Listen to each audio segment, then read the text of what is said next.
Vampire in the Taxi. Vampire in the Taxi is a scary story about a taxi driver who picks up a weird passenger one dark and windy night. It was my first night driving a taxi. It was late and there were not a lot of people on the street. I was about to go home, but I was hailed by a man in a dark street. He wore a dark-colored coat, collars up, and his head was pulled low over eyes, as if he didn't want anyone to see his face. He got into the back of my cab, and I pulled off and started driving down the street. My passenger in back leaned forward and tapped me on the shoulder. I screamed and almost lost control of the cab, nearly hit a bus, drove up on the curb and stopped just inches from a large plate glass window. I don't know why. I guess he spooked me. His touch was so cool, and he smelled.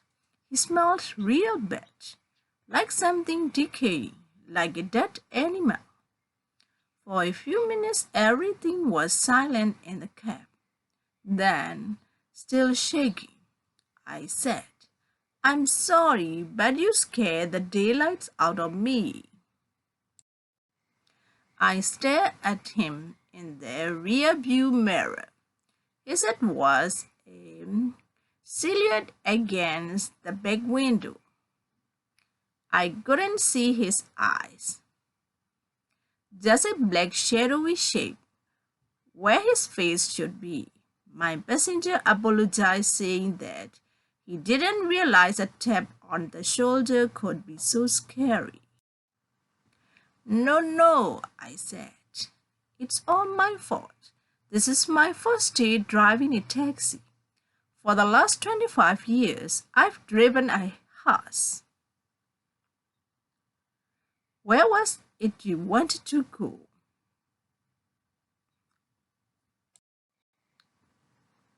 The man in back just said, "North Cemetery." I drove him there in silence. When we got there, he got out of the cab and told me to wait. "And if you don't wait, you'll be sorry," he said. Well, I didn't feel very comfortable, but I wanted the money, so I waited. After a while, he came back, and strange as it may sound, he seemed to be wiping something from his hands.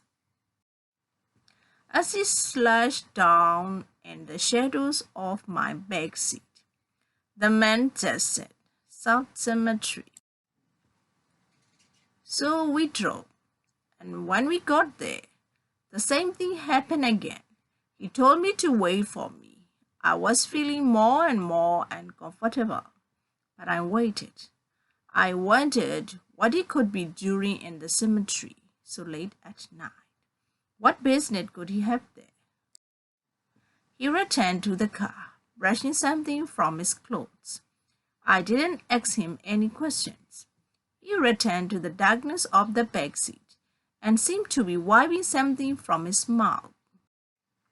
When he was done, he just said, "It's cemetery." Although very frightened, I was determined to get my money. My curiosity began to get the better of me, and despite my fears, I was determined to see what he was doing. So this time, I followed him into the dark cemetery. I tiptoed behind him, stepping softly through the long grass and the mud. I watched him as he walked silently among the headstones. He seemed to be looking for one in particular. He came to a fresh grave, then fell to his knees and used his hands to scrape and dig at the earth until he got down to the coffin. I was barely breathing, afraid he would hear me. I was terrified, but I couldn't run away. My legs felt like dead weight. I was rooted to the spot. I saw him open the coffin lid, and as he bent over the coffin, I could see inside it. I caught a glimpse of the sank features of a fresh corpse lying in the open coffin.